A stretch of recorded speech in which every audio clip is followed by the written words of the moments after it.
देखो, हम लोग जो इससे पहले पढ़े थे वो पढ़े थे किसके बारे में, लैंगिक जनन के बारे में। अलैंगिक हम लोग का खत्म हो चुका था, लैंगिक जनन हम लोग का स्टार्ट हुआ था।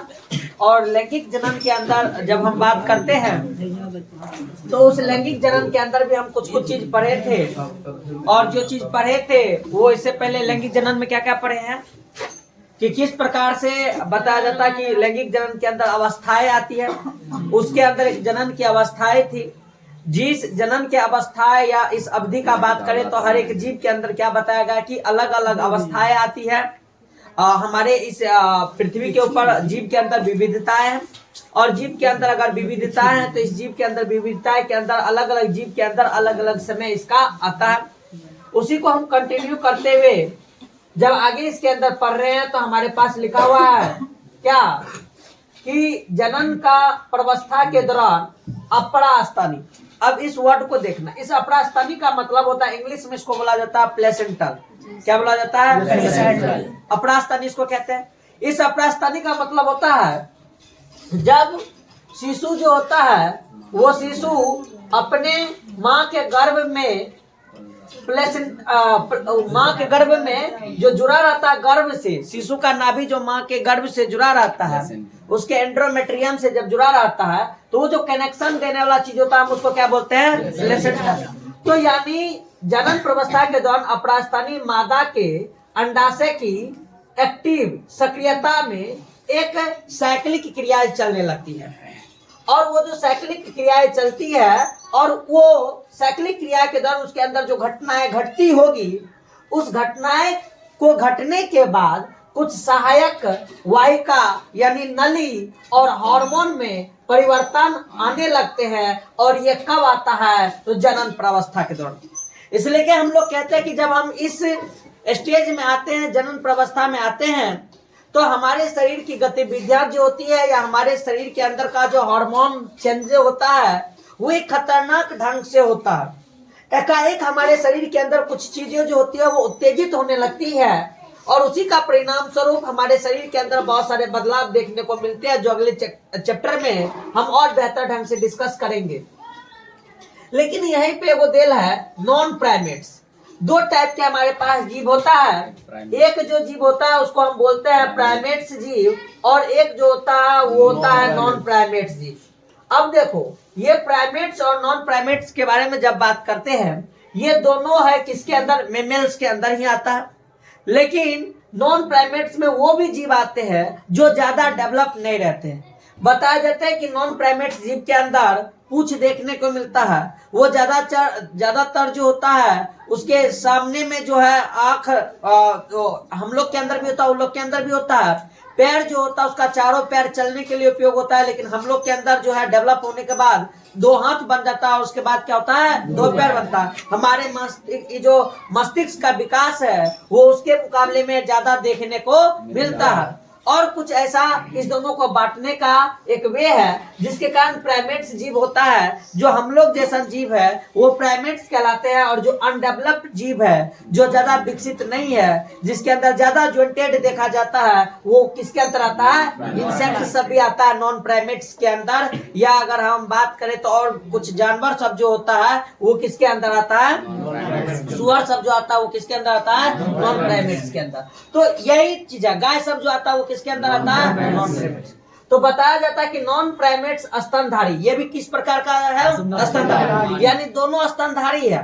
स्तनधारी का मतलब वो जीव जो अपने बच्चे को जन्म देने के बाद उसका दूध स्राव होता हो और अपने बच्चा को दूध का पोषण देता हो, वैसा जीव के बारे में जब हम बात करते हैं तो वो नॉन प्राइमेट्स जीव कहलाता है। स्तनधारी जीव कहते हैं। तो नॉन प्राइमेट्स में भी स्तनधारी जीव, जैसे गाय चार पैर पे चलता है, भेड़ चार पैर पे चलता है, आंख जो होता है वो सामने में नहीं रहता। जैसे हम लोग जो देखते हैं तो हम लोग कहाँ होता है? फ्रंट में। जबकि गाय सब जो होता है, गाय सब ऐसे नहीं रहता, गाय सब का मुंह होता है ऐसा। वो जो देखता है वो किधर की ओर देखता है? नीचे की ओर। किधर की ओर देखता है? चूहा हिरन, कुत्ता, चीता, ये सब जो जीव होते हैं ये सारा का सारा नॉन प्राइमेट्स जीव होते हैं। और इस नॉन प्राइमेट्स जीव के अंदर भी एक जनन के दौरान जो होता है साइक्लिक चेंजेस देखने को मिलता है, और उस साइक्लिक चेंजेस को हम ऑस्ट्रस साइकिल के नाम से जानते हैं। यानी हम दो को इस प्राइमेट्स और नॉन प्राइमेट्स के आधार पे ही बताया जाता है कि दोनों के अंदर, अंडाशय के अंदर ओवरीज दोनों के अंदर पाया जाएगा। कौन सी? ओवरीज। जो ओवरीज मादा का, किसका? मादा का प्रमुख जनन अंग होता है। उस अंडाशय के अंदर ही एक क्रियाएं चलती है, एक साइक्लिक प्रक्रियाएं होती है, और वो साइक्लिक चेंजेज का जो रीजन होता है वो उसके अंदर हार्मोन का परिवर्तन होना, और उसके अंदर जो है अंडाशय के अंदर युग्मक का निर्माण होना होता है। प्राइमेट्स के अंदर जो युग्मक बनने का काम होता है एक मादा के अंदर, हम उसको बोलते हैं कौन सी? Menstrual cycle. कौन सी बोलते हैं? जबकि नॉन प्राइमेट्स के अंदर जो वो चक्र चलता है उस चक्र को हम बोलते हैं ऑस्ट्रस साइकिल। कौन चक्र बोलते हैं? ऑस्ट्रस साइकिल होता है किसके अंदर? मध्य चक्र होता है किसके अंदर? नॉन प्राइमेट्स के अंदर। जबकि मासिक चक्र होता है किसके अंदर? प्राइमेट्स के अंदर, या ऋतुस्राव चक्र के नाम से भी हम उसको जानते हैं। ये ऑस्ट्रस साइकिल करता है। जबकि प्राइमेट्स के अंदर जैसे कि बंदर, एप्स, मनुष्य, ये सब क्या है? प्राइमेट्स है, और ये ऋतुस्राव चक्र इसके अंदर कहलाता है। देखो, मध्य चक्र और ऋतुस्राव चक्र में अंतर होता है। हालांकि दोनों के अंदर की क्रियाएं होती है, दोनों के अंदर का एक ही काम है, युग्मक का निर्माण करवाना। लेकिन इसके अंदर, इस मध्य चक्र के अंदर डेवलप जो नहीं रहता, तो उस समय इसके अपोजिशन को, यानी अपोजिट लिंग को बुलाने के लिए इस ऑस्ट्रस साइकिल के अंदर एक हार्मोन रिलीज होता है, और उस हार्मोन का नाम होता है फेरोमोन हार्मोन। कौन सा हार्मोन? ये फेरोमोन हार्मोन के अंदर एक स्पेशल गंध होता है, एक स्पेशल स्मेल होता है, और उस स्मेल के थ्रू ही बताया जाता है कि उसका अपोजिट सेक्स जो होता है वो उस एरिया में कहीं भी रहे उसको पता चल जाता है। जैसे अगर हम बात करें कि अगर मान लो कुत्ता का जो समय आया है सीजनेबल, जो उसके अंदर ब्रीडिंग करने की जो क्रियाएं होती है, वो सीजनेबल ब्रीडिंग के दौरान वो कुत्ता जो होता है अपने उस साइक्लिक क्रियाएं के दौरान उसके अंदर से ये ऑस्ट्रस साइकिल होने के दौरान वो फेरोमोन हार्मोन निकलता है, और वो फेरोमोन हार्मोन निकलने के बाद जो होता है वो बहुत इस एयर के थ्रू इस एरिया में फैल जाता है, और जहां भी उसका अपोजिट सेक्स होता है वो फिर उसके साथ जो था कपुलेशन करना, यानी संभोग करने के लिए चला आता है। तो ये एक प्राकृतिक जो होती है नियम होती है, और उस प्राकृतिक नियम पे उसके अंदर कौन सा चक्र चलता है? Oestrus cycle. यानी जो जीव डेवलप नहीं है और उसको अगर रिप्रोडक्शन करने का उसका जो टाइम आता है, ये जनन की जो प्रवस्था आती है, तो उस जनन का प्रवस्था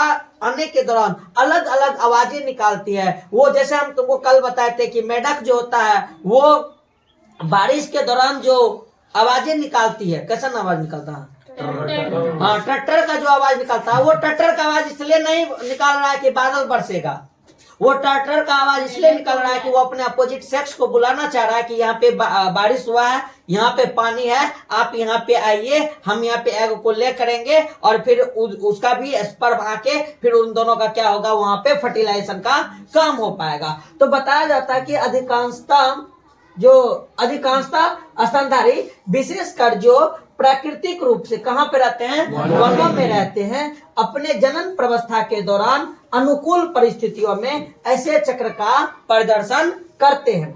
इसी कारण इन्हें हम ऋतुनिष्ठ अथवा मौसमी प्रजनक के नाम से जानते हैं, और अधिकांशतः स्तनधारी अपने पूर्व जनन काल में जनन के लिए एक्टिव हो जाते हैं, सक्रिय होते हैं, और इसी कारण इन्हें सतत प्रजनक के नाम से जानते हैं। यानी कंटिन्यूअस रिप्रोडक्शन इसके अंदर होता है। एक मौसम आने के बाद इसके अंदर लगातार हम देखते हैं कि इसके जीव के अंदर वृद्धि होने की क्रियाएं जो होने लगती है वो स्टार्ट हो जाती है। उस दौरान जो होता है, जो जानवर होते हैं वो फाइनली अपने बॉडी को उस चीज के लिए एक्टिव कर लेता है। तो ये एक प्राकृतिक नियम के अकॉर्डिंग होता है, और उसके थ्रू ही बता एग्जांपल बता दीजिए। तो स्तनधारी अपने पूर्व हेबे न करते तो के बाद बच्चा नहीं पैदा है। ठीक, तो आगे जब बात करते हैं तो लिखा हुआ है कि इस तथ्य से सभी परिचित है कि हम सभी के अंदर क्या होता है? वायु बढ़ता है। यदि हम लंबी आयु तक जीवित रहे, परंतु वृद्ध होने का क्या अर्थ है? क्वेश्चन पूछा है कि लंबे आयु तक जीवित रहे परंतु वृद्ध होने का क्या अर्थ है? तो बताया जाता है कि प्रजनन आयु की समाप्ति को, कौन चीज, यानी जैसे हमारा वो वाला टाइम पूरा हो गया, जनन का रिप्रोडक्टिव स्टेज जो रिप्रोडक्टिव फेज जो खत्म हो गया, उसका समाप्ति जैसे हुआ, हमारे पास जीर्णता, सेंसेशन या ओल्ड स्टेज की क्रियाएं जो होती है स्टार्ट हो जाती है और मापदंड के रूप में उसको क्या करता है, माना जा सकता है। शरीर में जीवन की अवधि के अंतिम चरण में सहवर्ती परिवर्तन, सहवर्ती परिवर्तन यानी उसके शरीर के अंदर उपापचयों का मंद गति से होना, यानी हमारे इस पृथ्वी पे जब हम जिंदा रहते हैं ना, तो ये जिंदा रहने और हमारे शरीर का एक्टिवनेस, इनएक्टिवनेस, क्या होना नहीं होना, ये सारा चीज हमारे मेटाबॉलिक प्रोसेस पे चलता है। हमारे शरीर के अंदर अगर केमिकल रिएक्शन, उपापचय क्रियाएं तेज है तो हमारा शरीर एक्टिव रहता है, लेकिन एक समय आता है जब ये धीरे धीरे शिथिल होने लगते हैं, उपापचय की क्रियाएं जो होती है वो मंद गति से चलने लगता है, वो शिथिल होने लगता है और उस समय हमारा शरीर का बहुत सारा अंग जो है वो थका थका महसूस करता है। बहुत सारे कोशिकाओं के पास जो है वो ऊर्जा नहीं जा पाता है और इस कंडीशन में बताया जाता है कि अब हम लोग कहाँ पे आ गए हैं, बूढ़े दौर के पास आ गए हैं, मौत नजदीक आ गया है। हरे रामा हरे कृष्णा, भगवान भक्ति में लीन होने लगते हैं, उसको पता लगता है दुनियादारी, मोह माया सब खत्म। तो कहा जाता है कि जब अंतिम चरण जीवन का आता है तो उस अंतिम चरण के अंदर हमारे शरीर का उपापचय यानी मेटाबॉलिक रेट कम हो जाता है। और यही का तो हमारे समाज के अंदर लिया भी जाता है उदाहरण कि अभी के दौर में गर्मी है, सब एक समय हमरो ऐसी ये गर्मी था, दिन को दिन नहीं, रात को रात नहीं मानते थे, लेकिन एक समय आता है जब वो ठंडा हो जाता है और ठंडा होने का रीजन क्या है, ठंडा होने का रीजन उपापचय। और यही उपापचय धीरे धीरे इतना ज्यादा स्लो हो जाता है, क्या धीरे धीरे इतना ज्यादा स्लो हो जाता है तो इसके वजह से हमारा जो शरीर जो होता है वो नष्ट होने लगता है, जिसको हम क्या बोल देते हैं, मृत्यु बोलते हैं। इसलिए कि साइंस आत्मा को मानता नहीं, वो ये मानता है कि हमारे शरीर के अंदर जब तक मेटाबॉलिक प्रोसेस था उस मेटाबॉलिक प्रोसेस तक हम लोग जीवित रहे और जब नहीं थे तो मेटाबॉलिक प्रोसेस खत्म। ठीक, तो ये वाली बात है। आगे लिखा हुआ है पादप तथा प्राणी दोनों में ही क्या प्रवस्था पर है, और उसके बीच के संक्रमण के लिए हार्मोन भी उत्तरदायी पाए गए। कौन चीज, हार्मोन। हमारे शरीर के अंदर उस मेटाबॉलिक के साथ साथ एक और गतिविधि देखने को मिलता है और वो गतिविधि होता है हमारे बॉडी के अंदर हार्मोनल चेंजेस। समय के साथ हमारे शरीर के अंदर कुछ ऐसे भी कोशिकाएं होती है जिस कोशिकाओं के द्वारा हम क्या निकालते हैं, हमारे शरीर के अंदर हार्मोन निकालते हैं, जिसे हम अंतःस्रावी कोशिकाएं के नाम से, ग्रंथि के नाम से पढ़े थे। तो उस हार्मोन का भी उत्तरदायी होते हैं और हार्मोन तथा कुछ विशेष कौन चीज, पर्यावरण का।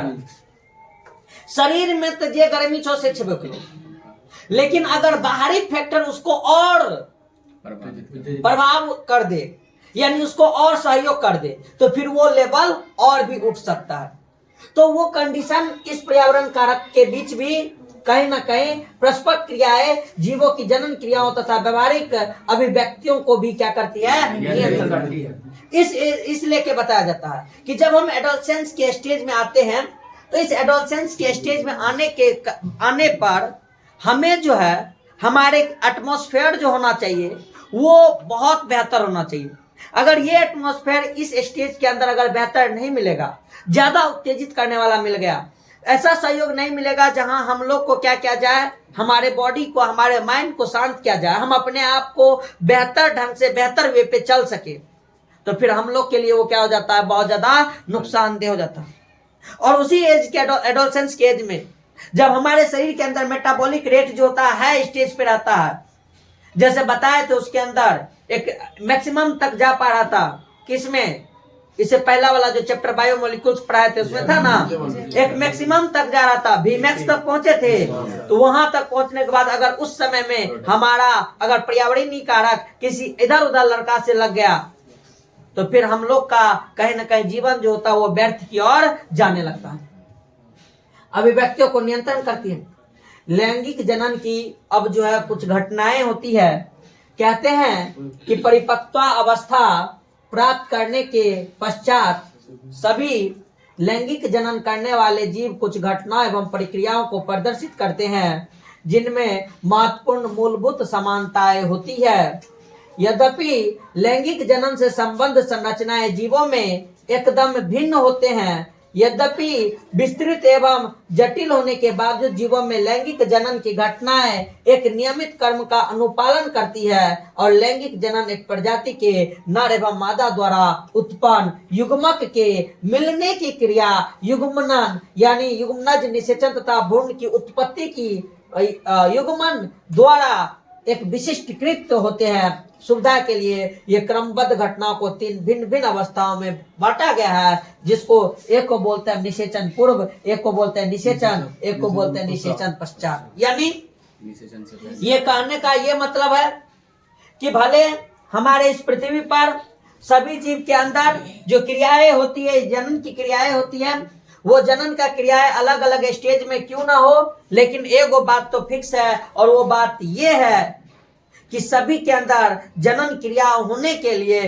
पहले युग्मक का बनना होता है, युग्मक का स्थानांतरण होता है, युग्मक का संलयन होता है, युग्मक के संलयन के बाद भ्रूण की उत्पत्ति होती है और फिर जीव का निर्माण होता है और वो बच्चे को जन्म देने की क्रियाएं होती है। तो जीव अलग अलग है, सब के अंदर जनन की क्रियाएं अलग अलग बेस होगी, लेकिन उसके अंदर ये जो प्रोसेस है कि युग्मक का बनना, युग्मक का स्थानांतरण होना, मिलना, ये क्रियाएं सब में कॉमन है, ये क्रियाएं सब में कॉमन है। और इसी के बेसिस पे हम उसको 3 स्टेज में पढ़ने का काम करते हैं। एक पढ़ते हैं निषेचन से पूर्व, यानी युग्मक का बनने की क्रिया, युग्मक का बनने की क्रिया। एक होता है निषेचन, यानी दोनों युग्मक का मिलन होना, दोनों युग्मक का मिलन। और एक वो जो होता है उस युग्मक के मिलन होने के बाद अब नए जीव की जो उत्पत्ति होगी, भ्रूण की जो उत्पत्ति होगी, वो कैसी होगी, ये चीज।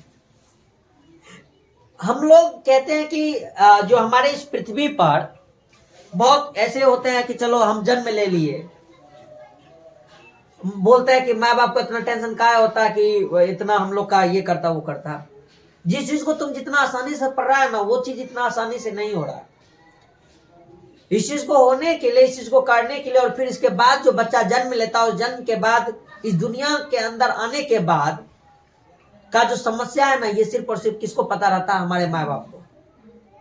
जब हम इस चीज को पढ़ रहे हैं ना, तो ये चीज जितना आसानी से पढ़ रहे हैं उतना आसान है नहीं। ये कितना जटिल समस्या है, किस प्रकार से ये क्रियाएं होती है, किस प्रकार से प्राकृतिक, किस प्रकार से पर्यावरण इसको सपोर्ट करता है, और तब जाके इस दुनिया के अंदर इतना बेहतर रंगीन दुनिया हमें लगता है, हम इसको देख पाते हैं। वो जब इस चीज को पूरा पढ़ लेंगे ना, तब पता चलेगा कि कैसे क्या होता, कितना इस दुनिया के अंदर ऐसा है जो कभी इस चीज को प्राप्त नहीं करता है। इसलिए कि जब माँ बाप बच्चा को पैदा करता है ना, तो उसको बच्चा का बहुत ज्यादा टेंशन होता है।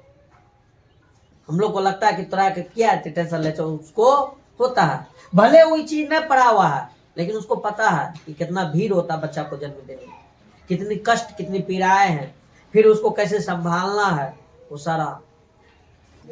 अब जब हम आगे इसके अंदर बात करते हैं, तो हमारे पास इस जनन के अंदर जो क्रियाएं था, कौन सी के अंदर, उसको बोला गया कि हम 3 स्टेज में बांटे हैं।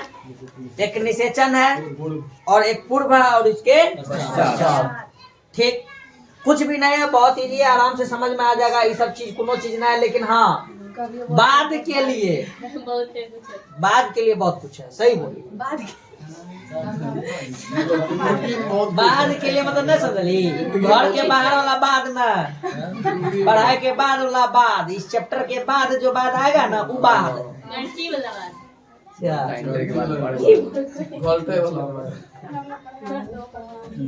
देखो आगे जब हम इसके अंदर बात करते हैं, तो हमारे पास पहला काल है कौन सी, निषेचन पूर्व घटना। और अब तो समझ गए निषेचन पूर्व घटना का मतलब क्या होगा, युग्मक का जनन होना। कौन सी, बताया जाता है कि इनके अंतर्गत युग्मकों के संयोजन से, यानी मिलन से पूर्व मिलन से यानी वरमाला डालने से, सिंदूर डालने से पहले का जो काल होता है, जिस समय हम लोग प्रिपेयर होते हैं, कौन सी होते हैं, उसका बात भी बोल रहा है कि इसके अंतर्गत युग्मकों के संयोजन से पूर्व की सारी घटनाएं क्या होती है, सम्मिलित होती है। निषेचन पूर्व की दो प्रमुख घटनाएं होती है, एक तो होता है युग्मक का जनन होना और दूसरा होता है युग्मक का स्थानांतरण होना। कौन सी?